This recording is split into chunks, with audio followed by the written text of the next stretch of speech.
আল্লাহ তুমি নাকি মৃতকে জীবিত করো, কেমন করে করো একটু দেখাও তো। আল্লাহ বলে, ইব্রাহিম এটা কেমন কথা? আওয়ালাম তুমি নবী মানুষ, কি প্রশ্ন করলে? তোমার বিশ্বাস হয় না?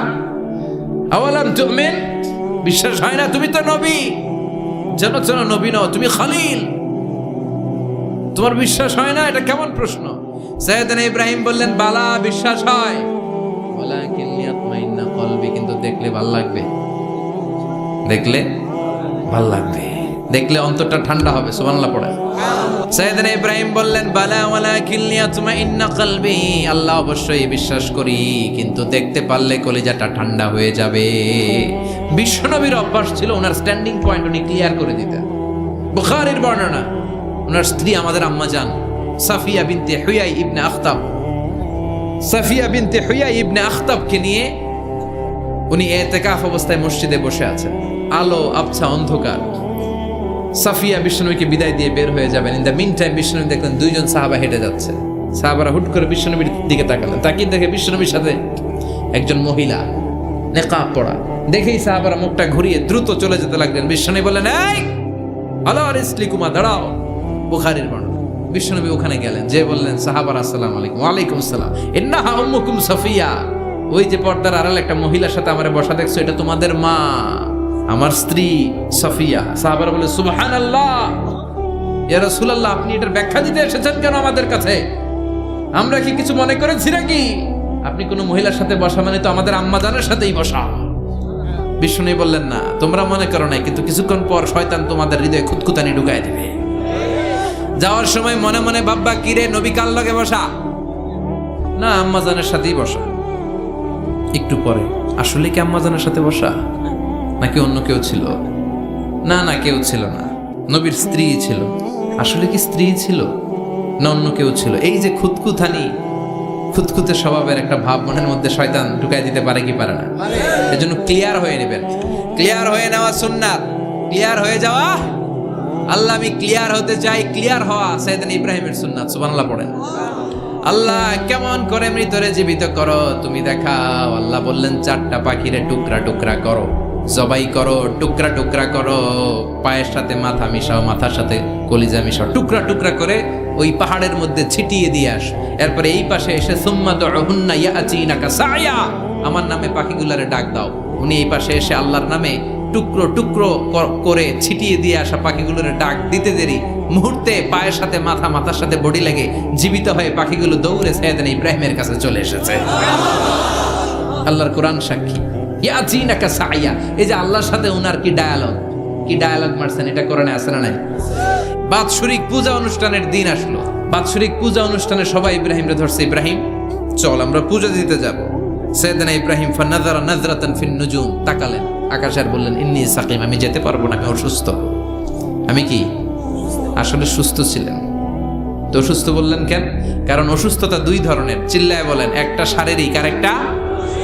সাইয়েদনা ইব্রাহিম মানসিকভাবে প্রচন্ড বিপর্যস্ত ছিলেন, অসুস্থ ছিলেন। এর কারণ, গোটা উম্মাত মূর্তির পূজা করে, এই দৃশ্য দেখে কোনো নবী মানসিকভাবে সুস্থ থাকতে পারে না। উনি বললেন, আমি অসুস্থ, তোমরা যাও। সবাই বলল, ঠিক আছে আমরা যাই। ইব্রাহিম, তুই আমাদের ঘরের মূর্তিগুলারে পাহারা দে। মূর্তি পাহারাদার একজন ভালো লোক পাওয়া গেছে। মূর্তি পাহারা দেওয়ার জন্য ভালো একজন পাহারাদার পাওয়া গেছে। সাইয়েদনা ইব্রাহিম কয়, ঠিক আছে আজকে পাহারা দিমু, জন্মের পাহারা। যা, তোরা দিতাছি, পাহারা দিতেছি, যা। এইবার সাইয়েদনা ইব্রাহিম মূর্তির ঘরে ঢুকলেন। দেখেন কি সুন্দর কথোপকথন আল্লাহ তুলে ধরলেন। আল্লাহু আকবার। মূর্তির ঘরে, দেবীর ঘরে ঢুকে উনি ঘুরে ঘুরে তাকায়, দেখে একটা এমনি হাত আর একটা ব্যাগ, 14-15টা হাত নিয়ে তাকায় আছে। উনি সবগুলার সামনে এভাবে তাকায় আছে। দেখে এক একটা চেহারা, একটা হাতির গণেশ স্টাইলের, আর একটা এরকম, আর একটা নারীর, আর একটা বাঘের, আর একটা তলোয়ার নিয়ে আইতাছি কোপায় ফেলাম। আছে না নাই? সবগুলোর সামনে যায়, যে দেখে আর অবাক হয় কত ধরনের খোদার কাছে এরা কত কিছু চায়।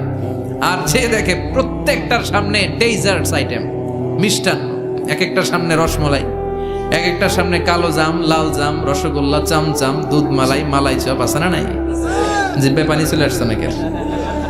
তো সাইয়েদনা ইব্রাহিম অবাক, কিরে এত মূর্তি, এত ডিজাইন, এত ভাবে এরা অঙ্গভঙ্গি করে আছে, এত খাবার দেয়া, খায় না কেন? সাইয়েদনা ইব্রাহিম ভাবলেন মনে হয় নাগাল পাই না, আমি একটু তুইলা ধরি। উনি রসমলাইয়ের বাটিটা নিয়ে যেটা হা করে আছে ওইটার সামনে যায় কয় খা। কি কয়? বানাই কইতেছি মনে হয়। ফারাগা ইলা আলিহাতিম, মূর্তিগুলোর কাছে গেলেন। ফাকালা আলা তাকুলুন, খাবি না? খাবি নাটারে আমি কিছু খা, কোরআন থেকে বলছি, ঠিক কি না? উনি ভাবলেন ওরা হয়তো খেতে পারে না, নাগাল পাচ্ছে না, কিংবা আমারে দেখে লজ্জা পাচ্ছে। নিচ থেকে রসমলাইয়ের বাটি তুলে ধরলেন। উনি বললেন খা, আর ওগুলা কয় হা হা করে রয়েছে, নড়েও না চড়েও না। উনি মুখের সামনে তুলে ধরে বললেন আলা তাকুলুন, খা। সবগুলার সামনে গেলেন, খা খা। কেউ খায় না, ওগুলো হা করে আছে। সাইয়েদনা ইব্রাহিম বললেন খা, কেউ কথা কয় না। উনি বললেন খাবি না কেন? তাইলে কথা ক। এই যে কষ্ট করে উড়াইলি, মুখের সামনে দিলাম, খাবি না কেন? কথা বল। আলা তাকুলু, খাবি না কেন? কথা বল। মা লাকুম লা তাতাকাল্লামুন, খাবি না কেন? মা লাকুম লা তানতিকুন, হয় খা নয় কথা ক। বলতেই লাগলেন খা খা। প্রত্যেকটা মূর্তির সামনে গেলেন, খা। ওগুলো করে আছে হা, কোনো কথা কয় না। কয় কেন খাবি না? তাহলে কথা ক। খায়ও না, কথাও কয় না। আপনার ছেলে বায়না ধরছে, আব্বা চানাচুর খাম। কি খাম? চানাচুর কিনে দিলেন, এই না চানাচুর। এখন চানাচুর খায় না। কিরে বাপ খাবি না কেন? কথাও কয় না, খায়ও না, কথাও কয় না। এখন বাকি আছে কোনটা? কথা কর। ফারাগা আলাইহিম দারবাম বিল ইয়ামিন, ডান হাতে কোপানো শুরু করলেন। ইচ্ছা মতো ঘুষি কিল মারতে মারতে মূর্তিগুলার সাইজ। ফারাগা আলাইহিম দারবাম বিল ইয়ামিন, এক একটা নবীর হাতে জান্নাতি শক্তি দিয়েছে কে? খা নাইলে কথা ক।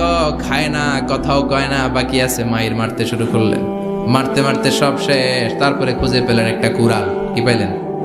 কুড়াল দিয়ে এখন মারতে আরো সুবিধা। খালি এটারে এভাবে মারে, ওইভাবে মারে। মারতে মারতে যতগুলো মূর্তি ছিল সবগুলো মেরে বড় মূর্তিটার গায়ে মারতে যাবে। In the meantime stop, না এটারে মারো না। ফাজআলাহুম জুদাদান, সবগুলোর টুকরা টুকরা। ইল্লা কাবীর আল্লাহুম, বড়টা ছাড়া। ওইটারে রেখে দিলেন। আর বুদ্ধি করে কুড়ালটারে বড়টার কাঁধে ঝুলাইয়া দিলেন। বড় মূর্তিটার কাঁধের মধ্যে ঝুলাই দিলেন। ঘটনাটা সুন্দর হয়েছে না? এখন কেমন যেন মনে হয় এটা কোপাইয়া দাঁড়ায় রয়েছে বাপের বেটার মতো। বড় পূজার শেষ, পূজার দিনক্ষণ শেষ। বিকেলবেলা পূজা মণ্ডপ থেকে সব এসে দেখে সর্বনাশ। পাহারাদার ইব্রাহিম কই? আনতা ফাআলতা হাযা বিআলিহাতিনা ইয়া ইব্রাহিম। ইব্রাহিম সর্বনাশ কে কইছে? তুই কইছত নি? কই আইনো, বড়টাই কইছে। ওইটারে জিজ্ঞেস করো। বাল ফাআলাহু কাবীরুহুম হাযা ফাসআলুহুম ইন কানু ইয়ানতিকুন। কোরআন থেকে বলছি, আমি করি নাই। ওই দেখ কুড়ালটা কার কান্দে? বড়টার কান্দে, ওইটারে জিগা। সবাইকে খাইছে। সবাই বলে ইব্রাহিম তুমি কি জানো না এগুলো কথা বলে না? সাইয়েদনা ইব্রাহিম বলে যে এটা কথা কয় না, ওইটার পূজা করস কেন? যেটা কথা বলে না, যেটা নিজেরাই নিজেদের মায়ের থেকে বাঁচাতে পারে না, নিজেরাই নিজেদেরকে রক্ষা করতে পারে না, তোরে কিভাবে রক্ষা করবে? এগুলোর পূজা কেন করিস? ফাবুহিতাল্লাযী কাফার, কারো কোনো জবাব নাই, লা জবাব। সবাইকে ইব্রাহিম তুই বড্ড বেড়ে গিয়েছিস, তোরে নমরুদের কাছে নেওয়া হবে। রশি দিয়ে পেঁচিয়ে নমরুদের কাছে নেওয়া হলো। নমরুদের নাম শুনছেন? শোনেন নাই বোধহয়? শোনেন নাই? পৃথিবীতে 4 জন বাদশা ছিল, যারা গোটা বিশ্বের বাদশা। গোটা বিশ্বের 2 জন কাফের, 2 জন মুমিন। মুসলমানের একজন হচ্ছে যুলকারনাইন, আরেকজন হচ্ছে সাইয়েদনা সুলাইমান। কাফেরের একজন হচ্ছে বাখতানাসার, আরেকজন হচ্ছে নমরুদ। এই নমরুদের কাছে নিয়ে যাও রশি দিয়ে বেঁধে। এবার নমরুদের সাথে কি ডায়ালগ মারছে এটা তো আর কোরআনে নাই। কথা কন, এটাও আছে। নমরুদ বলে ইব্রাহিম শুনলাম তুমি নাকি আমাদের খোদাগুলারে মারছো, তুমি নাকি কোন আল্লাহর ইবাদত করো, তুমি নাকি কোন নতুন রবের তথ্য নিয়ে আমাদের বাবেল নগরীতে আগমন করেছো। আমি ছাড়া কোনো খোদা আছে বলে তো আমি শুনি নাই। এই বাবেল নগরীতে আমি ছাড়া কোনো খোদা আছে আজকে নতুন শুনলাম। কে তোমার খোদা? কি তার পাওয়া? এবার ডায়ালগ মারা শুরু করলেন সাইয়েদনা ইব্রাহিম। সাইয়েদনা ইব্রাহিম বললেন রব্বি আল্লাযী ইউহয়ী ওয়া ইউমীত। আমার রব এমন রব যিনি জীবন দেয় আবার মরণও দেয়। জীবন দেয় কে? মরণ দেয় কে? নমরুদ বলে তাই তোমার আল্লাহ জীবন দেয় মরণ দেয়? আনা উহয়ী ওয়া উমীত। এবার নমরুদ ডায়ালগ মারতেছে, খালি ডায়ালগ। আনা উহয়ি ওয়া উমীত, আমিও তো জীবন দেই, আমিও তো মরণ দেই। সাইয়েদনা ইব্রাহিম বললেন, তুমিও যদি আমার আল্লাহর মতো জীবন দাও, মরণ দাও, তাইলে দেখাও। নমরুদ জেলখানা থেকে দুইজন ফাঁসির আসামিকে ধরে এনে একটা ধারালো ছুরি নিয়ে প্রথম আসামির পেটের ভিতরে ধা করে ছুরিটা ভরে দিয়েছে। ফিনকি দিয়ে রক্ত ছুটলো, লোকটা ছটফট ছটফট ছটফট করতে করতে দুনিয়া থেকে বিদায়। এবার পেট থেকে ছুরিটা বের করে দ্বিতীয় আসামির পেটের মধ্যে ঢুকাতে যাবে ধা করে। In the meantime stop, ঢুকায় নাই, পেটে ঢুকাইতে যাও, ঢুকায় নাই। কয় ইব্রাহিম, এই যে দেখো, তোমার সামনে প্রথম লোকটারে আমি মৃত্যু দিলাম, আর এটার মৃত্যুর পথ থেকে বাঁচাই এটারে আমি জীবন দিলাম। প্রথমটারে দিলাম মরণ, পরেরটারে দিলাম জীবন। তোমার রব যেরকম করে জীবন দেয় আর মৃত্যু দেয়, আমিও জীবন দেই, আমিও মৃত্যু দেই। চিল্লায় পড়েন নাউযুবিল্লাহ। সাইয়েদনা ইব্রাহিম বিপদে পড়ে গেলেন। তাই তো, আসলেই তো প্রথম লোকটারে মৃত্যু দিল, দেয় নাই? কথা কন, ছুরি মেরে রক্ত বের করে ওর মৃত্যু দেয় নাই? পরের লোকটারও একইভাবে মৃত্যু দিতে যে সেখান থেকে বাঁচিয়ে জীবন দিল। ভেজাল আছে না নাই? এবার সাইয়েদনা ইব্রাহিম বলে, ফাইন্নাল্লাহ ইয়াতি বিশ-শামসি মিনাল মাশরিকি ফাআতি বিহা মিনাল মাগরিবি ফাবুহিতাল্লাযী কাফার। সাইয়েদনা ইব্রাহিম বললেন, বুঝলাম তুমি আমার আল্লাহর মতো জীবন দাও, বুঝলাম তুমি আমার আল্লাহর মতো মরণ দাও, কিন্তু নমরুদ খেয়াল করে শোনো, আমার আল্লাহ প্রতিদিন সকালবেলায় পূব আকাশ থেকে জল জলে সূর্যটা উঠায়।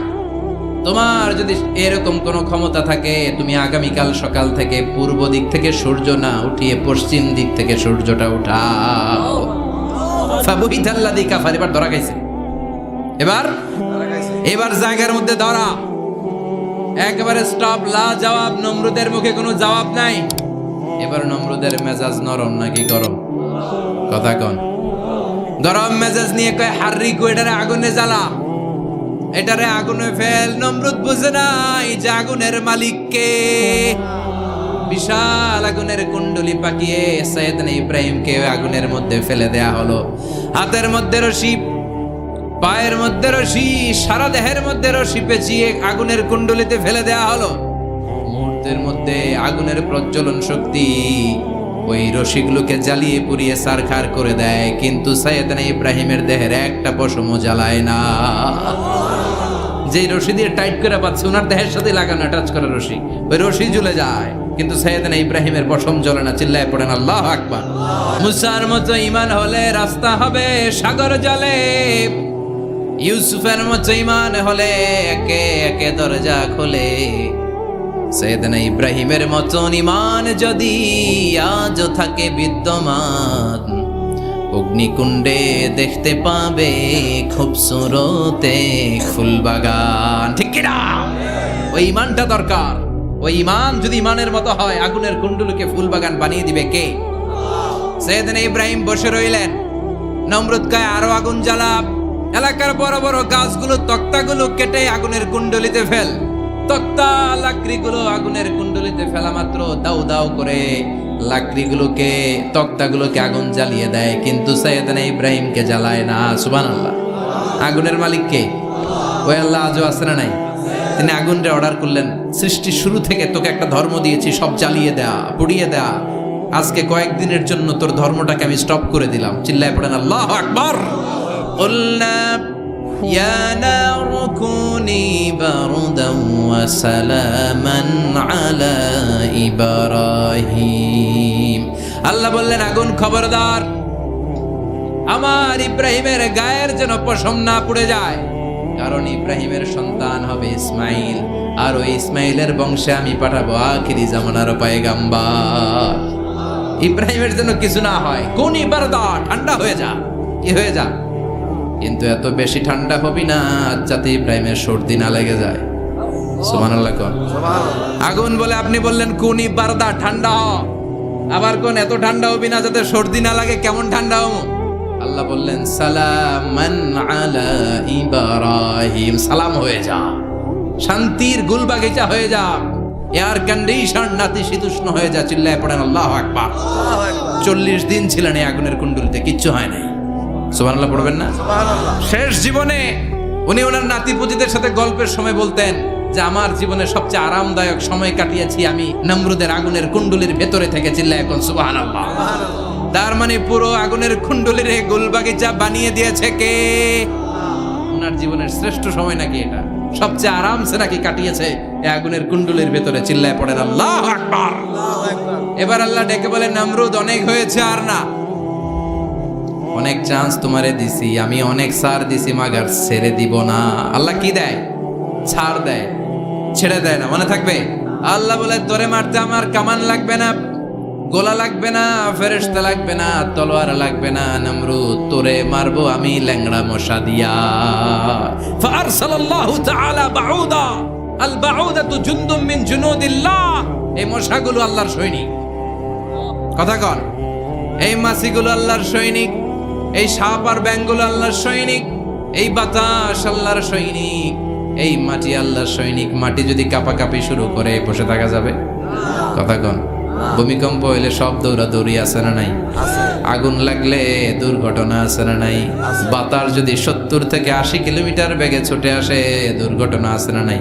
ফারসালাল্লাহু বাউদা, আল্লাহ একটা ল্যাংড়া মশা পাঠালেন। এই ল্যাংড়া মশা নাকের ভেতর দিয়ে ঢুকে মস্তিষ্কের মাঝখানে যে কামড়াতে শুরু করেছে। মশার কামড় খাইছেন না আপনারা? শীতকালে যখন আমরা কম্বল মোড়া দিয়ে ঘুমাই, কানের সামনে যখন পন পন শুরু করে কেমন লাগে? কি বিরক্তি লাগে না? আবার ছেড়ে টেরে আবার শুই, আবার পন পন। তো পন পনের আওয়াজই আমাকে সহ্য হয় না। ওই মশা নাকি দিয়ে ঢুকে এদিকে কামড়া, ওই বেটার কেমন লাগে? কথা কন। নাকের ভিতর দিয়ে মশা ঢুকে ভিতরে কুটকুট কুটকুট করে কামড় মারে। এই কামড় খাইয়া নমরুদ এবার নাচানাচি শুরু করছে। I M A disco dancer. Or dance দেখে সবাই হাসে, একেবারে I M A disco dancer. Or dance দেখে সবাই অবাক। ঘটনা কি? খোদায় লাফায়। এতদিন ধরে সবাই নমরুদরে পূজা করতো আর বলতো নমরুদ সবচেয়ে বড় খোদা, নমরুদ সবচেয়ে। এখন খোদা কি করে? ড্যান্স দেয়। চিল্লা এখন কি দেয়? এবার নমরুদ বাঁচার জন্য মাথার মধ্যে আঘাত করে, কিন্তু মশা বের হয় না। চিল্লায় আওয়াজ করে উত্তরে বলেন, মশা ঢুকছে কার অর্ডারে? এই মশা বেরোবেও কার অর্ডারে?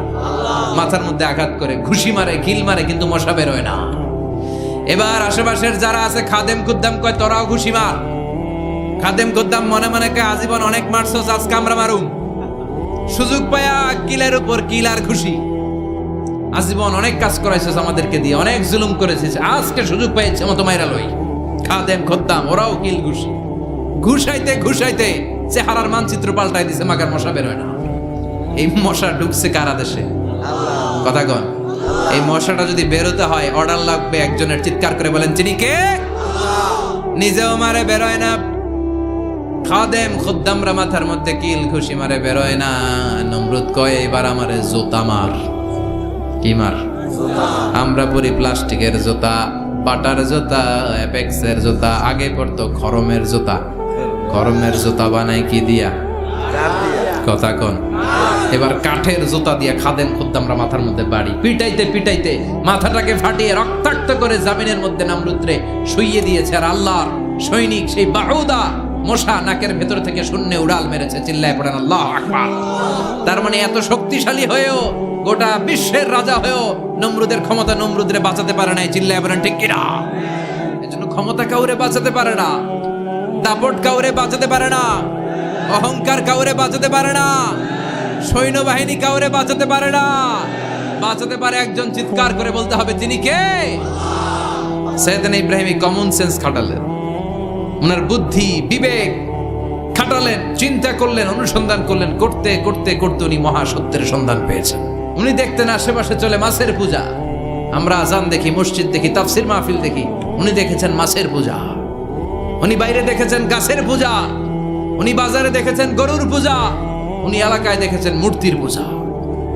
কিন্তু একটা তো ওনার মন বসে না। উনি দেখেন লোকজন আগুনের পূজা করে। কিসের পূজা করে? আবার পূজা শেষ আগুনের মধ্যে পানি ঢেলে দিলে আগুন নিভে যায়। মাথায় ধরে না কি রে, আমার খোদা কই গেল হঠাৎ করে? এতক্ষণ তো ছিল। ধরে নিলাম ফর এন এক্সাম্পল আগুনটাই আমার খোদা। এতক্ষণ তো আগুন রে নম নম করতো, তো পানি দেওয়ার পরে আমার খোদা গেল? প্রশ্ন আছে না নাই? দেখেন কিভাবে ইন্টেলেক্ট, রেশনাল, সৃজনশীলতার বুদ্ধিমত্তাকে তিনি কাজে লাগিয়েছেন। খেয়াল করেন, আমরা চিন্তা না করে সিলে কান নিচে শুনে দৌড়, আছে না নাই? একটু যাচাই করারও প্রয়োজন বোধ করি না, ভেরিফাই করার প্রয়োজন বোধ করি না। এটা মহামারীর আকার ধারণ করেছে আমাদের সমাজে, সমাজটা শেষ। সাইয়েদনা ইব্রাহিম ভাবলেন, আগুন আমার রব হয় কি করে, এটাতে পানি ঢাললে এটা গেল কই? তিনি বললেন, না, আগুন আমার খোদা হতে পারে না। এরপর দেখলেন সবাই গাছের পূজা করে। কিসের পূজা? ঘরে যখন লাকড়ি দরকার, গাছ নামক খোদারে কোপাইয়া সাজ করে ফেলে। যারা গাছের পূজা করে, যখন লাকড়ি দরকার, কাঠের দরকার, তখন খোদারে কি করে? কোপায়, কোপায়া সাইজ। তো খোদারে কোপায়, এটা কেমন খোদা? এরপর দেখলেন কিছু লোক গরুর পূজা করে। কিসের পূজা? তো তিনি দেখতে পেলেন গরুর পূজা করে। আবার যখন জুতা বানানো দরকার, গরু জবাই করে ওই গরুর চামড়া দিয়ে জুতা বানায়া পড়ে। তো এইটারে খোদা মানে কি করে? খোদার গায়ের চামড়া দিয়ে জুতা, কত বড় বেয়াদব! চিন্তা করছেন? খোদার গায়ের চামড়া দিয়ে ওই বেয়াদবটা পায়ে জুতা পড়ে। মাথায় ধরে? একটাও সাইয়েদনা ইব্রাহিমের মাথায় ধরে না। এরপর সাইয়েদনা ইব্রাহিম দেখলেন মূর্তির পূজা করে। বিশাল বিশাল মূর্তিগুলোর সামনে দাঁড়িয়ে চোখের পানি ছাড়ে। তো উনার এটাও মাথায় ধরে না, কারণ উনি দেখলেন কিছুক্ষণ আগে এগুলোর মাটি কাদা দিয়ে মূর্তি বানাইছে ওরা, এরপরে ডিজাইন করে এগুলোর সামনে ওম নমঃ পড়ে। তো এইটা ওর খোদা হয় কেমনে? যারা বানাইলো এরাই না মূর্তির খোদা? কথা বলেন, বুঝে শুনে উচ্চার করেন। কাদার মাটি দিয়ে আমি মিজানুর রহমান আজহারি একটা মূর্তি বানালাম। মূর্তি বানিয়ে এটার আগুনে পুড়ে শক্ত বানালাম। এরপর আমি নিজ হাতে রং তুলে দিয়ে ডিজাইন করলাম। এরপরে এটার আমি বসালাম। বলেন তো, আমি এটার স্রষ্টা না এটা আমার স্রষ্টা? এটার বানাইছে কে? মিজানুর রহমান আজহারি এই মূর্তির স্রষ্টা। চিল্লা এখন ঠিক কিনা? তো যেটারে আমি বানালাম এটার আবার ওম নমঃ ভগবতী হবে? মাথায় ধরে না, উনার মাথায় ধরে না। উনি চিন্তা, গবেষণা, অনুসন্ধানের মধ্য দিয়ে সত্যের সন্ধান পেয়েছেন। মহাসত্য এমনি পান নাই। দিন গড়িয়ে রাত আসে, সাইয়েদনা ইব্রাহিম আকাশের দিকে তাকায়, তাকিয়ে দেখে ধ্রুব তারা। কি তারা? সবাই দেখে ধ্রুব তারারে পূজা করে। এবার নিজের সাথে কথোপকথন কি করলেন এই কোরআন সাক্ষী। ফালাম্মা জান্না আলাইহিল লাইলু রাআ কাওকাবান ক্বালা হাযা রাব্বি ফালাম্মা আফালা ক্বালা ইন্নী লা উহিব্বুল আফিলিন। সুবহানাল্লাহ পড়েন। দেখেন নিজের সাথে নিজের বোঝাপড়া।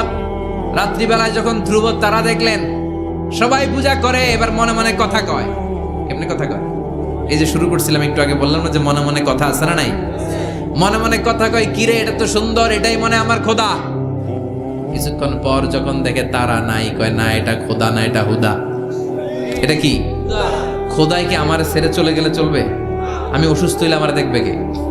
অসুস্থ হইলে আমার সুস্থ করবে কে? বিপদে পড়লে আমাকে উদ্ধার করতে হবে কে? তার মানে আমার খোদা আমার ছেলে চলে যায় না, এই তারা আমার খোদা হতে পারে। ফালাম্মা জান্না আলাইহিল লাইলু রাআ কাওকাবান ক্বালা হাযা রাব্বি ফালাম্মা আফালা ক্বালা ইন্নী লা উহিব্বুল আফিলিন ফালাম্মা রাআল কমারা বাযিগান ক্বালা হাযা রাব্বি ফালাম্মা আফালা ক্বালা লাইন লাম ইয়াহদিনি রাব্বি লাআকুনান্না মিনাল কওমিদ দাল্লিন। পড়েন আল্লাহু আকবার। এরপরের দিন যখন চাঁদ দেখলেন, পূর্ণিমার চাঁদ, দেখতে ওইটা তারার চেয়ে ছোট না বড়? কম সুন্দর না বেশি সুন্দর? পরের দিন চাঁদ দেখে তিনি দেখলেন সবাই চাঁদের পূজা করে। এবার আবার মনে মনে কথা, তাইলে ওইটা না এটাই মনে হয় খোদা। আল্লাহর কসম, এগুলো কোরআনে আছে। কিভাবে উনি মহাসত্যের সন্ধান পেয়েছেন সব আল্লাহ কোরআনে তুলে ধরেছে। না না, ধ্রুব তারা আমার খোদা না, খোদা হইলে হবে এই চাঁদ। এটা অনেক সুন্দর। আবার রাতের শেষে চাঁদও নাই, মনে মনে খাইছে, কোথায় গেল কই? উনি খোদা খুঁজে পায় না, খোদা গেল কই? এবার উনি বললেন, হায় হায়, আমি তো বিপদে পড়ে গেছি, খোদা খুঁজে পাই না। আমার আসল খোদা যদি আমারে পরিচয় না দেখায়, আমি তো গোমরা হয়ে যাব। ফালাম্মা রাআশ শামসা বাযিগাতান ক্বালা হাযা রাব্বি হাযা আকবার ফালাম্মা আফালাত ক্বালা ইয়া কওমি ইন্নী বারীউম মিম্মা তুশরিকুন। এরপরের দিন সকালবেলা পূর্ব দিগন্ত থেকে যখন দ্বিপ্রহরের জলে সূর্যটা উঠলো, গগন বিদারী তাপ দিয়ে গোটা বিশ্বটারে আলোকিত করে জানান দিয়ে যখন জলে সূর্যটা উঠলো, তিনি বললেন, না না, ধ্রুব তারা খোদা না, চাঁদ আমার খোদা হলে হতে হবে এই সূর্যটা, ঠিক কিনা? হাদা আকবার, এটা অনেক বড়, এটা সবচেয়ে বড়, খোদা হইলে এটারই হওয়া লাগবে। আবার বিকেল বেলা পশ্চিম দিকে যখন জলে সূর্যটা ডুবে যায়, এবার উনি বিপদে বললেন, আল্লাহু আকবার। দেখেন, স্টেপ বাই স্টেপ সব বাদ দিয়ে কেমনে তিনি মহাসত্যের সন্ধান পান। বিকেল বেলা যখন সূর্য ডুবে যায়, কয় না এটাও আমার খোদা হতে পারে। এরপর তিনি দ্ব্যর্থহীন কণ্ঠে ঘোষণা করলেন, ইন্নী ওয়াজ্জাহতু ওয়াজহিয়া লিল্লাযী ফাতারাস সামাওয়াতি ওয়াল আরদা হানিফান ওয়া মা আনা মিনাল মুশরিকিন। সুবহানাল্লাহ পড়ে। তিনি বললেন, না, গরু আমার খোদা হতে পারে না, মূর্তি আমার রব হতে পারে না, ধ্রুব তারা চাঁদ সূর্য কোনোটাই আমার রব হতে পারে না। মহাবিশ্বটা যে চমৎকার ভাবে চলছে, নিশ্চয় এমন একজন মহা ব্যবস্থাপক আছে, নিশ্চয় এমন একজন মহা কন্ট্রোলার আছে, যিনি দূর থেকে গোটা বিশ্বের সব কন্ট্রোল করে থাকে। তিনি কে? তিনি বললেন, ওই রবের দিকে আমি মুখ ফেরালাম, যিনি আকাশ বানালেন, জমিন বানালেন। তোমরা যেগুলোর পূজা করো, আমি এগুলোর পূজা করি না। আল্লাহর দেখে নাই, কিন্তু পেয়ে গেছে সন্ধ্যা। সুবহানাল্লাহ পড়েন। কেমনে ইকুয়েশন ড্র করে, কেমনে পাটিগণিতের মতো মিলাইছে, না এটা বাদ, ওইটা বাদ, সব বাদ। পরে তিনি এই সিদ্ধান্তে আসলেন যে একজন মহা ব্যবস্থাপক আছে, একজন মহা নিয়ন্ত্রক আছে, যার ইশারায়, যার ইঙ্গিতে, যার অর্ডারে গোটা বিশ্বটা এক নিয়মে চলে। চিল্লা এখন ঠিক কিনা? স্টেপ বাই স্টেপ যেতে তিনি নিজের সাথে বোঝাপড়া করতে নিজের সাথে কথা বলতে আল্লাহর সন্ধান পেলেন। তার মানে এই নবী নিজে যেই কথা বলে, এই কথা কোরআনে আছে না নাই? আবার এই নবী আল্লাহর সাথে যেই কথা বলে, ওইটাও আছে না নাই?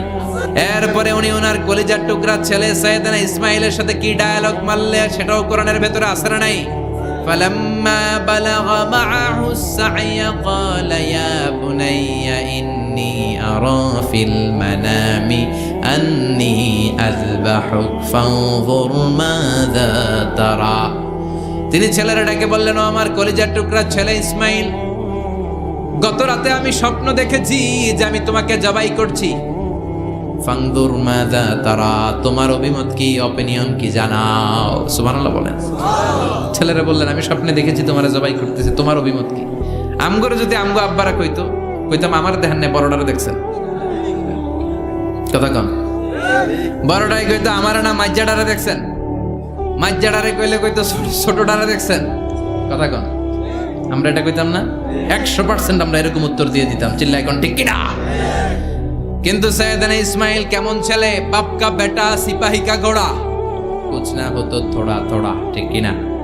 ছেলে বলল, ইয়া আবাতি ফআল মা তুমারু সাতাজিদুনি ইনশাআল্লাহু মিনাস সাবিরিন।